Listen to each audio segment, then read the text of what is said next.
A aula é baseada principalmente nesse estudo aqui, é uma revisão sistemática, tá? E essa revisão, ela começa aí com 1.424 artigos, né? E aí eles vão fazendo os critérios de exclusão, então eles têm que ter estudo somente em língua inglesa, né? E eles pegam estudos com boa metodologia, e aí eles incluem 178 artigos de depois da década de 90. Outra provocação que eu quero fazer com vocês é o seguinte: o que vem primeiro? Será que é a migrânia? Será que são as comorbidades psiquiátricas? Eu tenho depressão, ansiedade, e aí eu durmo pior, e aí eu tomo medicações que causam dor de cabeça, e aí começam os primeiros episódios de migrânia, ou eu tenho migrânia, eu falto no trabalho, eu não consigo namorar, eu não consigo participar de reuniões sociais, e aí eu começo a ficar deprimido. O que os estudos mostram é que essa associação ela é uni e bidirecional, né? Então, você ter um dos dois aumenta a chance de você ter o primeiro episódio do outro. Então, assim, ambos eles apresentam ocorrência familiar, aí com herança complexa, né, e combinação de fatores genéticos e ambientais, e uma sobreposição. Né? Então, a gente sabe que mesmo os dois tendo herança poligênica, não tem nenhum gene específico para migrânia e nem para depressão, ansiedade, enfim, a gente sabe que eles se sobrepõem, né? Eles têm múltiplos losses de suscetibilidade, tá? Eles compartilham mecanismos comuns aí, como a disfunção do sistema serotoninérgico e uma regulação anormal do humor e da emoção. Aqui é uma figura desse estudo também que mostra aí a interação desses fatores a 3 níveis, a nível aí genético, nível celular e a nível clínico. E o que acontece? A gente sabe que as comorbidades psiquiátricas elas vão se relacionar aí com a progressão, o agravamento das cefaleias, né, o tratamento e os resultados clínicos. Então, é muito mais frequente um paciente com comorbidades psiquiátricas converter uma enxaqueca que é episódica numa enxaqueca crônica. É muito mais difícil tratar esse paciente, ele adere pior ao tratamento profilático da migrânia. Tá? Ele abusa mais de medicação, é mais comum ele ser aquele paciente que compra um monte de medicação. Tá? Aumenta a intensidade da dor, a percepção à dor também deles é diferente e aumenta a taxa de insucesso terapêutico. Falando sobre cada uma das comorbidades, então, assim, a gente não tem uma vasta literatura de cada comorbidade psiquiátrica. Né? Eles citam muitas delas, né? E eu vou falar as principais. Então, assim, falando sobre depressão, ela é a comorbidade mais estudada relacionada à migrânia, tá? Então, a gente sabe que estudos com gêmeos, eles mostram aí um compartilhamento de até 20% dos genes, né? Quem tem enxaqueca tem um risco de 2 a 4 vezes mais de sofrer de depressão, relacionados aos pacientes não enxaquecosos, né? Eles têm uma prevalência aí de depressão que pode variar de 4,3% até 47%. Tá? Então, ter depressão, né, é um dos principais fatores de risco para a cronificação da enxaqueca. Outros fatores aí também que contribuem para essa cronificação da enxaqueca vão ser a obesidade, os transtornos de sono e outras comorbidades psiquiátricas, tá? Lembrar também que quem tem enxaqueca crônica tem 2 vezes mais chances aí, né, de ter depressão do que quem tem somente uma enxaqueca episódica. Só lembrando para vocês, enxaqueca crônica é quando a gente tem mais de 15 dias de dor por mês, por mais de 3 meses, tá? Então, você imagine que metade do seu mês você tem dor por mais de 3 meses, tá? A intensidade da sintomatologia depressiva está relacionada aí com o aumento do risco da cronificação de enxaqueca, então quer dizer o quê?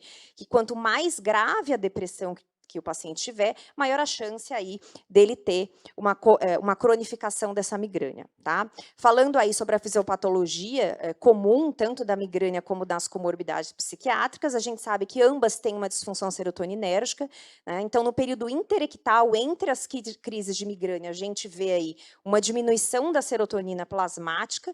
A gente sabe também, vocês melhores que eu, que tem aí uma alteração serotoninérgica na depressão, né? Não é à toa que a gente faz o uso de triptanos, que são agonistas serotoninérgicos nas crises, né? É uma medicação abortiva, e aí a gente pode usar inibidores seletivos aí, tanto na profilaxia da enxaqueca, mesmo eles não sendo primeira escolha, quanto na depressão, tá? A gente também tem alteração aí no sistema dopaminérgico e uma diminuição do GABA e uma alteração alteração do eixo hipotálamo-hipófise adrenal. Essa alteração nesse eixo aí, ela vai ocorrer o quê? Né? Você vai ter uma liberação de citocinas pró-inflamatórias, tanto na migrânia quanto na depressão.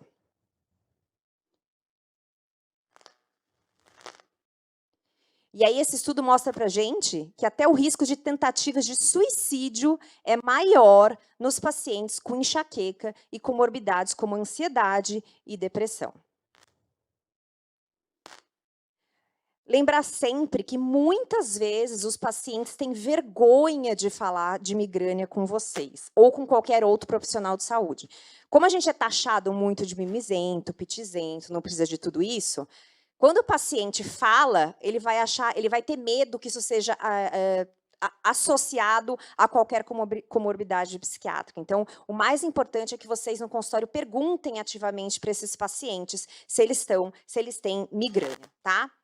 É muito importante olhar, né, ativamente a anedonia, a desesperança desses pacientes. Eles frequentemente têm um traço de personalidade que se chama neuroticismo, que é essa tendência a ver as coisas de maneira um pouco mais negativa, né? Isso aumenta as chances de cronificação, né? Então, assim, eles têm cognições mais negativas e eles catastrofizam muito. O Luiz depois pode falar se eu sou ou não uma pessoa catastrófica.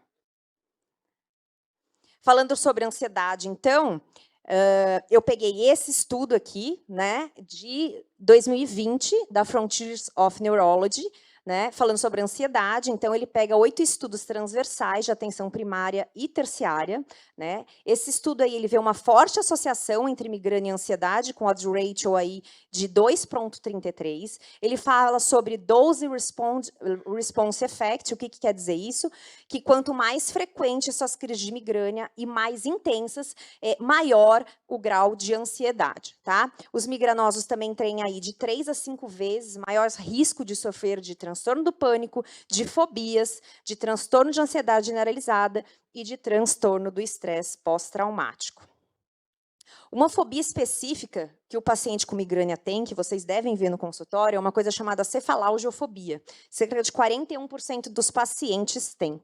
Quem tem migrânia sabe do medo que a gente tem de ter essas crises incapacitantes. Então, o que a gente faz? Se a gente tem remédio de maneira fácil, eu, por exemplo, no consultório cheio de Sumax, cheio de Naramig, cheio de Maxalt, eu quero continuar trabalhando, eu quero buscar meus filhos na escola, eu quero poder sair à noite, e mesmo sabendo que eu não posso abusar de analgésico, eu vou tomar, pelo medo antecipatório de ter essa dor. Então, é muito comum esses pacientes terem um aumento do risco do abuso de medicação e cronificação da enxaqueca. No transtorno bipolar, então, a gente sabe que ter transtorno bipolar aumenta a prevalência de migrânia até 55,3%. Tá? A associação aí entre enxaqueca e transtorno bipolar ela é maior em mulheres em transtorno bipolar do tipo 2. Algumas revisões elas sugerem, né, que a enxaqueca deve ser considerada aí como um marcador de gravidade nesses pacientes, tá? E lembrar que esses pacientes, eles são cicladores mais rápidos, tá? Quando eles sofrem de episódios depressivos, também costumam ser episódios depressivos mais graves, de ansiedade comórbida e também aumenta aí o risco de suicídio, tá? Uma coisa super importante lembrar vocês é o seguinte, que geralmente a migrânia antecede o aparecimento do transtorno bipolar. Então, se o paciente chega no meu consultório comentando sobre migrânia, a gente faz o diagnóstico, ou mesmo no consultório do psiquiatra, e você faz esse diagnóstico e você dá, por exemplo, um antidepressivo, o que pode acontecer? Uma virada.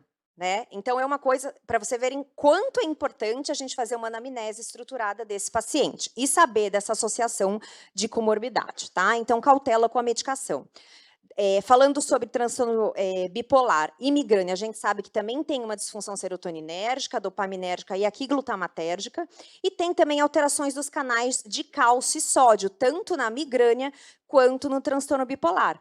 O que leva a gente a usar medicações, por exemplo, antiepilético como ácido valproico, em ambas as condições. De transtorno de personalidade, a gente tem pouca literatura, o que mais a gente tem aí é sobre transtorno de personalidade borderline, e quando a gente tem associação do transtorno de personalidade com migrânia, a gente sabe que eles tendem a ter um curso mais grave, uma resposta pobre ao tratamento e maior abuso de opioides.